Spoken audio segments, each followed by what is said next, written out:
기존에 썼던 제품이랑은 이제 퀄리티 자체도 많이 차이가 나고, 휠체어 탔을 때만큼은 애가 거의 그냥 일반 강아지랑 다를 바 없이 1시간, 2시간을 산책을 해도 지치질 않아요. 계속 같이 다니고, 이 정도면 지 몸이 힘드니까 안 나가고 싶을 법도 한데, 그래도 1시간을 하고 와도 또 나가자고 하고 또 나가서 놀려고 하고, 그만큼 좀 애한테는 많이 도움이 되고 있는 것 같아요. 이 2살 때 허리 디스크 때문에 처음에 이제 다리가 좀 안 좋아지기 시작했는데, 그 다음부터는 점점 기능이 상실이 되다가 계속 치료를 했었는데, 지금은 척수염이 이제 심장으로 타고 올라가는 상황이 돼갖고 치료는 완전히 멈춘 상황이고요. 집에서는 앞발로만 몸을 끌고 다니면서 활동하고 있고, 집에서는 그렇게 키우고 있는 상황입니다.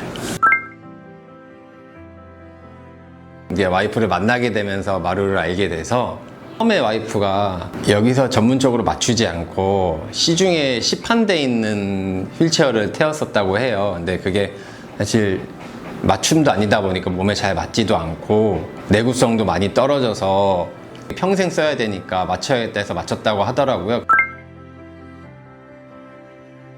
제가 이제 같이 키우기 시작하면서 마루가 휠체어를 타는 걸 많이 봤었는데, 확실히 맞추고 나니까 기존에 썼던 제품이랑은 이제 퀄리티 자체도 많이 차이가 나고, 휠체어 탔을 때만큼은 애가 거의 그냥 일반 강아지랑 다를 바 없이 이렇게 다리가 아프고 아마 힘들 것 같아요. 앞발, 두 발로만 몸을 지탱하고 다녀야 되니까. 그럼에도 1시간, 2시간을 산책을 해도 지치질 않아요.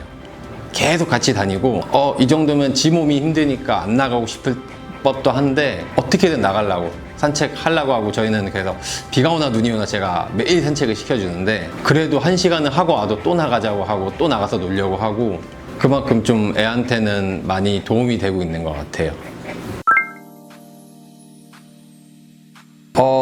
이제 와이프가 처음에는 강아지를 처음 키우고 한 2살밖에 안 됐는데 아프기 시작하니까, 그리고 애가 다리를 못 쓰는 상태에서 계속 누워있는 경우가 많고, 다른 강아지들도 마찬가지겠지만 사람도 팔다리 하나가 불편하다면 엄청 불편할 건데 동물은 더 심할 거잖아요. 그러니까 똥오줌을 계속 묻히는 경우도 많고, 후지마비이기 때문에 스스로가 쌀 수 있는 환경은 안 돼요, 아이 자체가. 그리고 아기가 뭐 한 10살 됐으면 나이 때문에 그러는데 2살밖에 안 됐는데 그래 버리니까, 이런 게 되게 좀 많다 보니까 처음에 좀 많이 힘들었다고 해요.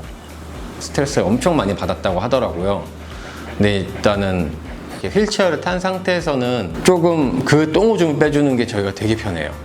일단은 사족보행에 돼 있으니까 뒤에가 떠 있기 때문에 제가 오줌을 짜준다거나 변을 빼준다거나 하는 게 자세가 잡혀 있기 때문에 빼주기 쉬운데, 가끔 집에서 이제 휠체어가 없이 해줄 때가 있는데, 그럴 땐 제가 애 몸을 한 손으로 잡고 또 한 손으로 받아야 되고, 밑에 떨어지는 거 받아야 되는 거 막 발로도 하고 막 이러거든요. 근데 그렇게 되면 사람 손은 2개인데 그게 좀 힘드는데, 이제 휠체어를 태워놓으면은 그런 작업들이 조금 편한 것 같아요. 그래갖고 뒤처리도 좀 편하고요. 잘 묻질 않으니까 그냥 바로바로 튀울 수가 있으니까 보호자 입장에서는 좀 편하죠, 그런 것들이. 네. 같이 그러고 산책을 시킬 수가 있다는 게, 집에서만 아이 이뻐 봐주는 게 아니라 휠체어라는 게 있으니까 아이들이 그래도 밖에 나가서 뛰어노는 모습을 볼 수 있으니까, 똑같이 내 발은 아니더라도 그런 모습들을 보면서 이런 아이들한테는 너무 필요한 존재겠다라는 생각이 들었었어요. 같이 나가서 같은 공기를 마시고 자연 환경을 느낄 수 있다는 게 보호자 본인한테도 정신적으로도 많은 치유가 된 것 같아요. 마루는 지금 휠체어를 맞추고 나서 3년, 4년 정도가 됐는데, 3, 4년 동안 체형도 좀 변했을 거고 해서 AS를 맡기면서 좀 더 얘가 오랫동안 잘 걸을 수 있는 환경을 만들어 주려고 제가 AS로 온 거거든요. 저희가 또 내일 여행을 떠나요, 마루를 데리고. 그전에는 사실 여행 가는 게 조금 힘들었어요. 같이 여행 간다는 게 좀 부담스럽고, 숙소 잡기도 힘들고, 또 이제 숙소 방 바닥이 이런 아픈 아이들에게는 적합한 환경이 아니다 보니까 병원에 맡겨놓고 저희끼리 가거나 막 이런 경우가 많았는데, 이제는 앞으로는 좀 같이 다니려고, 같이 여행 다니면서 좀 많이 걸을 수 있게 해주고 싶어요. 같이 그냥 새로운 경험 많이 할 수 있게 해주고 싶고, 네, 그렇게 여행 다닐까 생각 중입니다, 지금.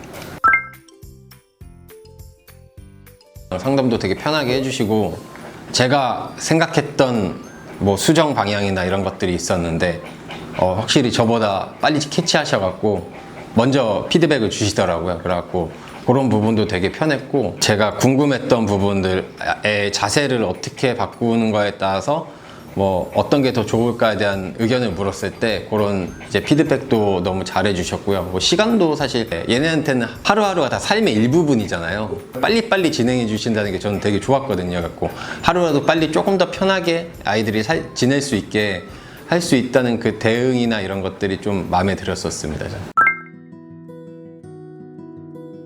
저희가 마루를 데리고 운동장에서 휠체어를 태워서 산책을 하다 보면은 비슷한 고민을 갖고 계신 견주분들이 많이 계세요. 와서 물어보세요. 이거 거기 거 맞아요? 고민돼요 하시더라고요. 근데 저희는 빨리 가서 무조건 하세요 라고 해요. 애가 하루라도 편해야죠. 애가 하루라도 편해야지. 견주님부터 당장 다리 부러졌는데 병원 어디 갈까 고민만 하고 계시겠어요? 아니잖아요. 애가 아픈데 빨리 가야죠. 애를 생각한다면은 하루하루 편하게 해주고 싶다면은 빨리 가서 하고, 그리고 그게 그 휠체어를 탄다고 해서 거기서 뭐 치료가 끝나는 게 아니잖아요. 그걸 통해 갖고 좀 더 다른 분에게 근육 강화나 이런 것들을 뭐 사람이 똑같이 재활을 하는 거니까요. 그렇게 해서 좀 더 좋아질 수 있는 시간을 단축시킨다면은 내 아이와 좀 더 오래 행복한 생활을 할 수 있지 않을까라고 생각합니다.